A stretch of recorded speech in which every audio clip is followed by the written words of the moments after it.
Bismillahirrahmanirrahim. Alhamdulillahi rabbil alamin. Wassalatu wassalamu ala asyrafil anbiya'i wal mursalin Sayyidina Muhammadin wa ala alihi wa sahbihi ajma'in. Alhamdulillah, kita lanjutkan pelajaran di Al-Arba'in An-Nawawiyah karangan Imam Nawawi. Kita sudah sampai di hadis yang ke-40. Al-hadithul arba'un. Kun fid dunya ka'annaka gharibun aw abiru sabilin.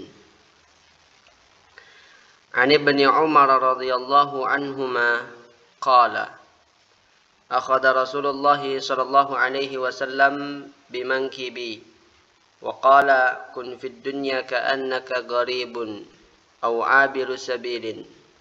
Wa kana Ibnu Umar radhiyallahu anhuma yaqul idza amsayta fala tantazir as-sabah wa idza asbahta fala tantazir al-masa wa khudh min sihhatika li maradik wa min hayatika li mautik. Rawahu al-Bukhari.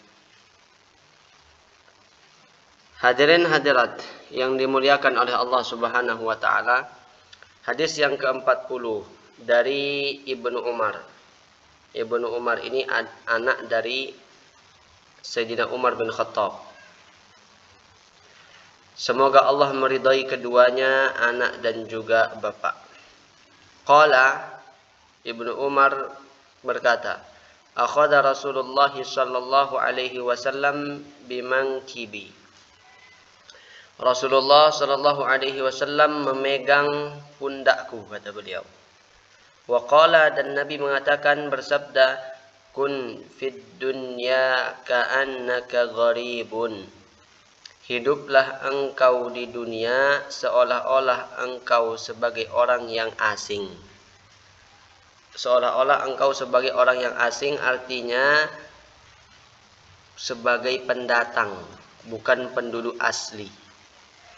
Au abiru sabilin, atau hiduplah engkau di dunia seolah-olah engkau sebagai orang yang sedang berjalan menuju perjalanan yang sangat jauh. Nah, hadirin hadirat yang dimuliakan oleh Allah Subhanahu wa taala, jadi makna dari kun fid dunya ka'annaka gharibun aw abiru sabilin ini artinya jangan kita menganggap bahwa dunia ini adalah tempat tinggal kita. Jangan kita menganggap bahwa dunia ini adalah tempat selama-lamanya. Dunia akan pergi meninggalkan kita atau kita yang pergi meninggalkan dunia ini.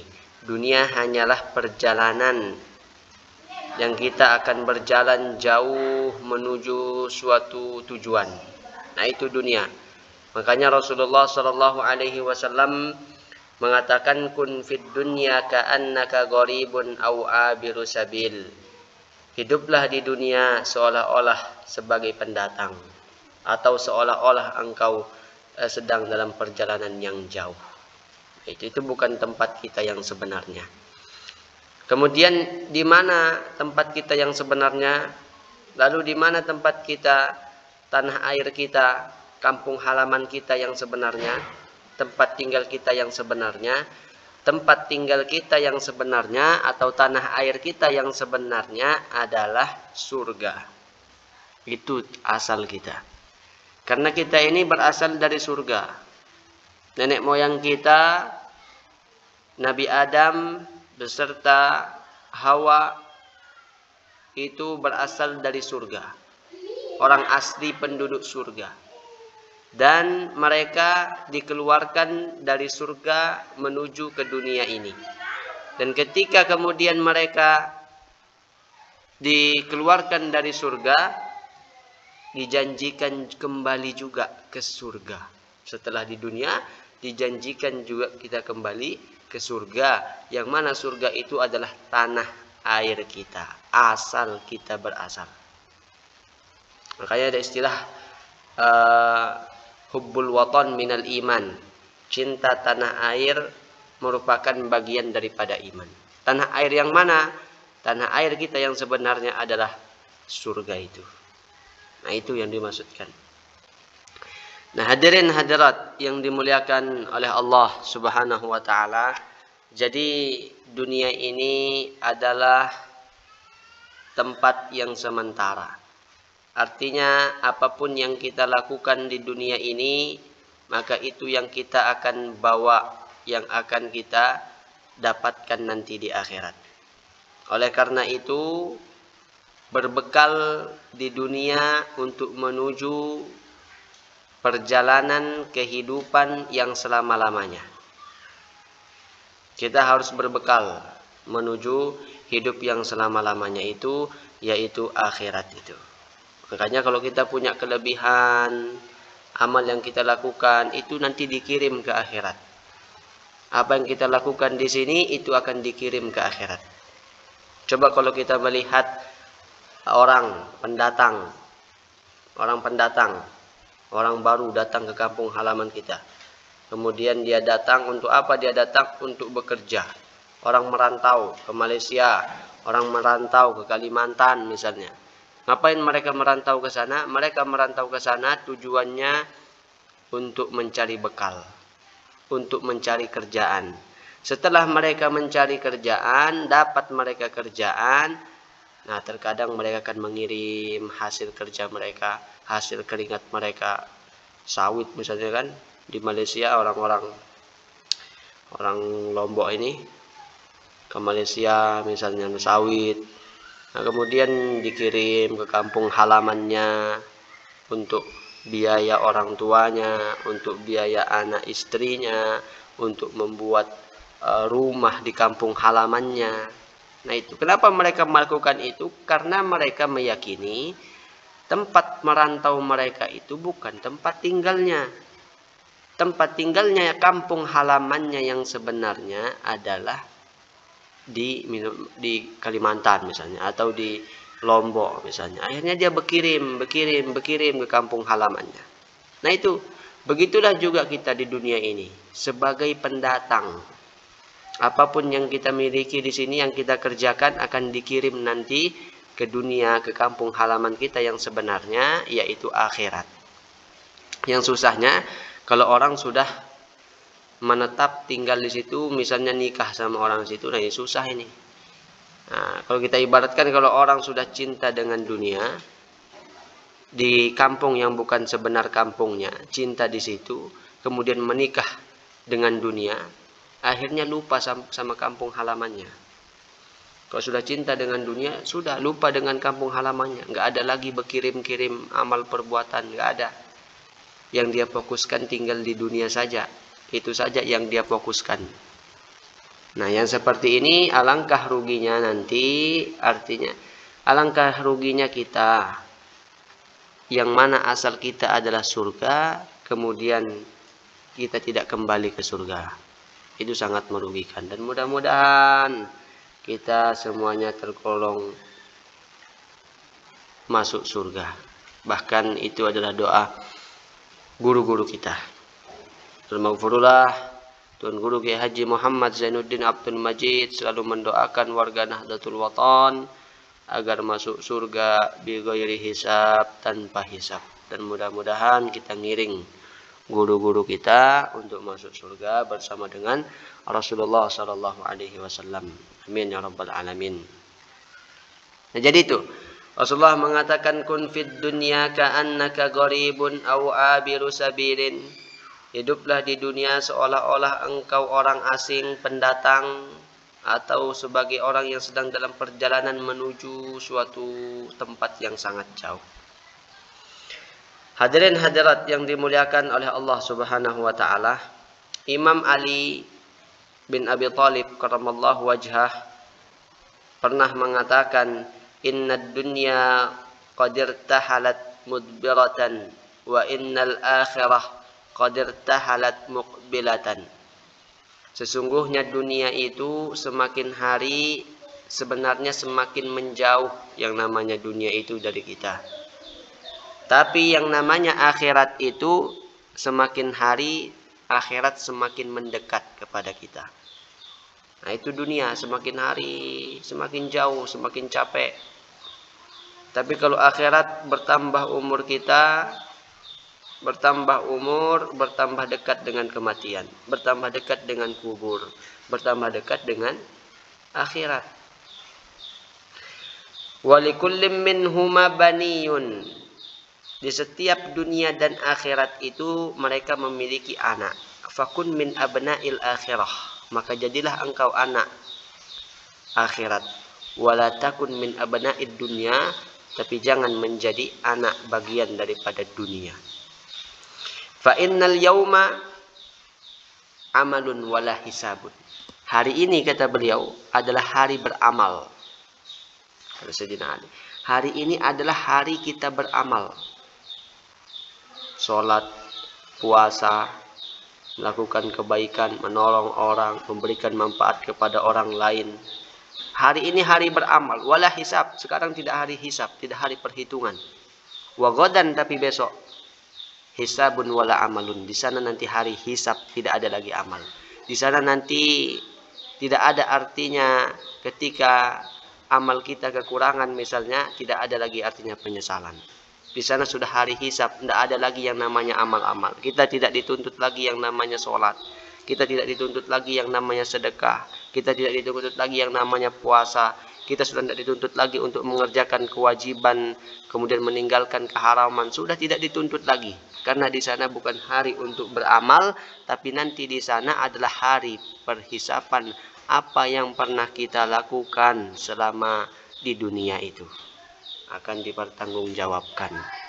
Nah, itu hadirin hadirat yang dimuliakan oleh Allah Subhanahu wa taala.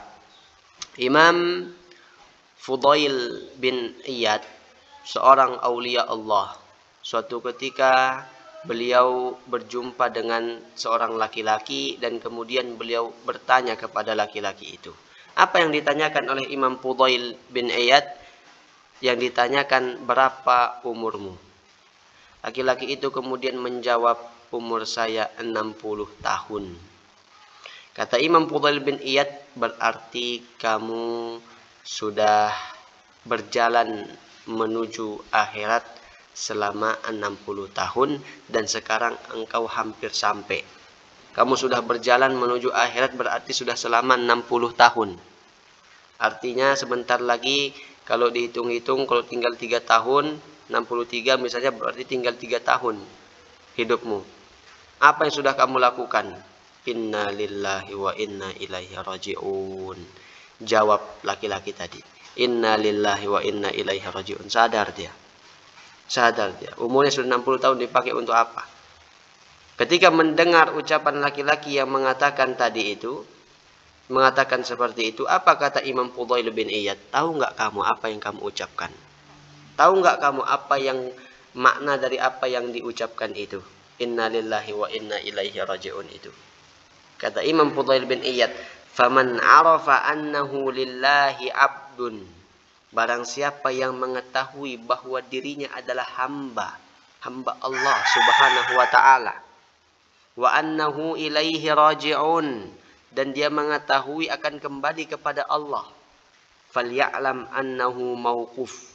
Maka hendaklah dia mengetahui bahwa dia akan berhadapan dengan Allah Subhanahu wa taala. Kalau kamu tahu kau adalah hamba dan akan kembali, maka kamu juga harus mengetahui kamu akan berhadapan nanti dengan Allah. Wa man 'alima annahu mauqufun, barang siapa yang mengetahui dia akan berhadapan dengan Allah, falya'lam annahu mas'ul, maka hendaklah dia tahu dia akan ditanya oleh Allah. Wa man 'alima annahu mas'ul falyu'idda lis-sa'il lijawab. Barang siapa yang mengetahui akan ditanya oleh Allah, hendaklah dia mempersiapkan apa jawaban daripada pertanyaannya itu. Artinya kita semua akan ditanya. Harta akan ditanya. Umur akan ditanya. Di mana kamu mendapatkan harta itu? Oh, saya mendapatkannya dari bekerja. Saya mendapatkannya dari berdagang. Saya mendapatkannya dari usaha dan lain sebagainya. Kemudian di mana engkau gunakan hartamu? Kemudian umurmu dipakai untuk apa? Masa mudamu dipakai untuk apa? Sehatmu dipakai untuk apa? Waktu kosongmu dipakai untuk apa? Semua akan ditanya. Ya Allah. Nah itu. Semua akan ditanya. Lalu laki-laki itu, lalu bagaimana Imam Fudail? Saya khawatir. Apa yang saya harus lakukan di sisa umur saya yang sudah 60 tahun ini untuk memperbaiki itu semua yang sudah lewat-lewat itu. Kata Imam Fudail bin Iyad, mudah. Sekarang kalau kamu sudah 60 tahun seperti ini, maka sekarang mulailah perbaiki dirimu. Mulailah bertaubat kepada Allah Subhanahu wa taala. Mulailah di sisa umurmu ini engkau gunakan untuk mengabdi kepada Allah Subhanahu wa taala. Maka yang sudah lalu, 60 tahun yang sudah lalu itu akan dicatat sebagai ibadah. Jika engkau menggunakan sisa umurmu ini untuk taat kepada Allah, memperbaiki diri. Padahal mungkin sebelumnya dilakukannya maksiat, melakukan perbuatan yang sia-sia. Tapi ketika di sisa umur itu digunakan dengan sebaik-baiknya, maka yang lalu-lalu itu dicatat sebagai kebaikan oleh Allah Subhanahu wa taala. Tapi kalau di sisa umurnya yang dulu-dulunya sudah disia-siakan, sekarang sisa umurnya lagi disia-siakan, sudah 60, sudah 70, masih juga main-main, maka akan dihitung perbuatan yang dulu-dulu itu. Bahkan dalam riwayat dijelaskan, barang siapa yang usianya sudah mencapai 60 tahun, 40 tahun, 60 tahun, akan tetapi kebaikannya lebih sedikit dibandingkan dengan keburukannya, maka hendaklah dia mempersiapkan tempatnya di neraka. Allah. Itu nasihat bagi kita. Semua di alam dunia ini, apapun yang kita lakukan, ada jejak rekamannya. Imam Ghazali juga menasihatkan kita. Beliau mengatakan supaya kita ini berpikir, merenung tentang kehidupan yang begitu singkat ini. Apa yang sudah kita pakai dengan hidup ini? Selama kita hidup berpuluh tahun, belasan tahun, apa yang sudah kita gunakan dari hidup ini? Beliau memberikan penjelasan seandainya orang itu hidup 60 tahun dan tidur sehari 8 jam. Tidur sehari 8 jam. 8 jam itu sama dengan sepertiga dari 24 jam. 24 jam sepertiganya 8 jam. Nah, kalau orang usianya 60 tahun, kalau sehari dia tidur 8 jam, maka 20 tahunnya sudah dipakai untuk tidur saja itu. Karena sepertiga dari 60, 20 tahun. Kalau sehari dia tidur 8 jam, sepertiga dari 24 jam, maka kalau dia hidup selama 60 tahun, 20 tahunnya hanya dipakai untuk tidur. Coba. Itu baru tidur. Belum di masa kita anak-anak 10 tahun, sudah 30 tahun. Belum di waktu kita jalan-jalan, santai-santai. Belum waktu makan, belum waktu mandi. Belum lagi waktu bersama dengan yang lainnya, teman-temannya, ngobrol-ngobrol. Coba berapa sudah itu? Kalau dihitung-hitung cuma berapa kita ibadah di dalam 60 tahun itu. Nah itu supaya kita memikirkan apa yang sudah kita gunakan di sisa umur kita ini, apa yang sudah kita gunakan. Nah itu untuk penting direnungi. Nah hadirin hadirat yang dimuliakan oleh Allah Subhanahu wa taala. Kemudian wa kana Ibnu Umar radhiyallahu anhuma yaqul, Ibnu Umar radhiyallahu anhuma berkata, "Idza amsayta fala tantazir as-sabah wa idza asbahta fala tantazir al-masa." Ini kata Ibnu Umar. Kata Ibnu Umar, apabila engkau berada di waktu petang, maka jangan menunggu sampai subuh. Dan apabila engkau berada di waktu subuh, maka jangan menunggu sampai waktu petang. Jadi dari perkataan ini artinya jangan kita itu tulul amal, istilahnya. Tulul amal itu panjang angan-angan, merasa hidup ini masih panjang, itu namanya tulul amal. Nah, dari perkataan Ibnu Umar ini memiliki dua arti, memiliki dua makna. Makna yang pertama artinya apabila engkau berada di waktu petang, maka jangan sekali-kali engkau menyangka, apalagi engkau meyakini hidupmu masih ada sampai waktu subuh. Dan apabila engkau berada di waktu subuh, jangan menyangka, meyakini bahwa hidupmu akan sampai di waktu petang. Nah, itu arti yang pertama. Artinya mengajarkan kita bahwa hidup di dunia ini adalah singkat. Sebagai pendatang, sebentar saja hidup di dunia ini. Nah, apabila kita bisa mengamalkan apa yang dikatakan oleh Ibnu Umar ini, atau sabda Rasulullah SAW tadi, maka kita akan diberikan 3 kemuliaan. Kalau kita di dalam hati kita penuh dengan apa yang disampaikan oleh Ibnu Umar dan Rasulullah SAW, kita akan diberi 3 kemuliaan. Yang pertama, ta'jilut taubah. Orang yang merasa hidupnya singkat, yang tidak panjang angan-angannya, yang merasa di dunia ini hanya sementara, ada kehidupan yang setelahnya, maka orang itu akan bersegera untuk bertaubat.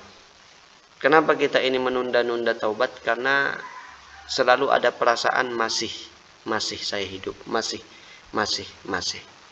Nah, bagaimana untuk mengatasi itu semuanya? Nah, Ibnu Umar mengatakan apabila jangan sekali-kali engkau menyangka bahwa engkau masih hidup sampai besok. Dengan seperti itu, ketika dia melakukan maksiat langsung istighfar. Malamnya melakukan maksiat tidak berani tidur, kecuali sudah taubat dulu. Karena takut di waktu tidur bisa jadi dicabut nyawanya. Dan banyak contoh-contoh kejadian yang seperti itu. Nauzubillah. Nah itu. Kalau kita merasa seperti itu, pertama kita akan diberikan perasaan ta'jilut taubah. Akan cepat bertaubat. Yang kedua, qana'atul qalbi. Orang yang merasa hidup ini adalah sementara dan cepat, tidak lama, maka dia akan, hatinya akan qana'ah. Hatinya itu akan merasa selalu cukup. Yang ketiga, nasyatun lil ibadah. Akan semangat, akan khusyuk di dalam ibadah. Karena merasa hidupnya tidak lama. Dikatakan, sholli sholata muwaddi. Sholatlah engkau seolah-olah engkau itu adalah sholat yang terakhir. Kenapa seperti itu? Supaya khusyuk, supaya hati-hati di dalam sholatnya itu. Merasa sholat zuhur yang saya lakukan sekarang ini adalah sholat yang terakhir. Nanti asar belum tentu saya menemukan sholat lagi.